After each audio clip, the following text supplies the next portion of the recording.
Laura, why specifically is this a critical week? Last year, I sat down with the governor and he said, listen, we are in great shape. We're having the energy system restructured. Mathematically, we simply can't default. You know, this is a guy who doesn't necessarily have a finance background, but how have we come so far so quickly?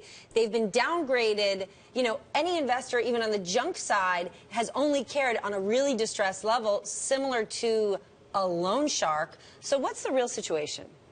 You know, I think what you're saying is it's been breaking down really quickly here, right? We have this report that came out today that has painted this really, really dire picture for Puerto Rico in a way that had not been done before. It was done by a former IMF consultant, and also she was with the World Bank. So basically, this is all coming to a head, like you said. You know, they've got this big payment coming up. They've got this report coming out, and they also are trying to pass a budget. Who can really pull them out of this? I mean, the head of the Government Development Bank has recently left. He's gone to Banco Popular. There's huge infighting within the political party, and even wealthy Puerto Ricans have really been hurt because they're the only ones who have been taxed here, and it's foreign investors who have come in and win. I mean, Mercedes-Benz sales are up 50% in Puerto Rico because of the John Paulsons of the world who have come down there and bought up real estate. Hedge fund managers. So that's worked then.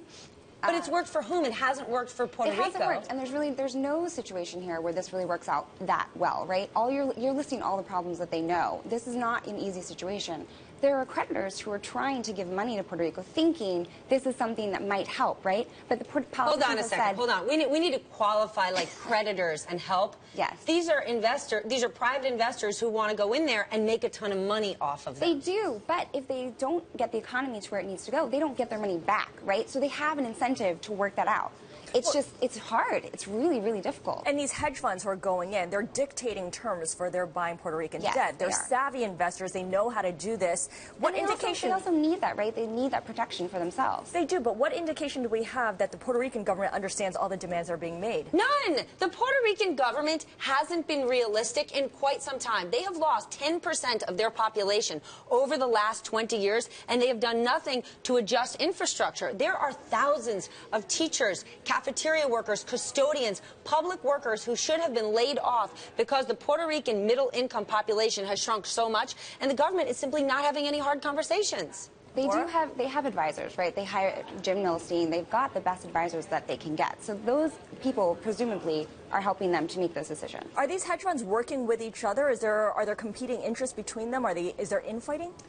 Right now, it's not quite infighting, I would say, but we could see that at some point. If you start to get a big collapse and there starts to be lots of questions on what debt Puerto Rico is going to pay, you will see more And these are the hedge fund creditors that we're talking about here. Appaloosa Management, Fir Tree Partners, Monarch, Nighthead.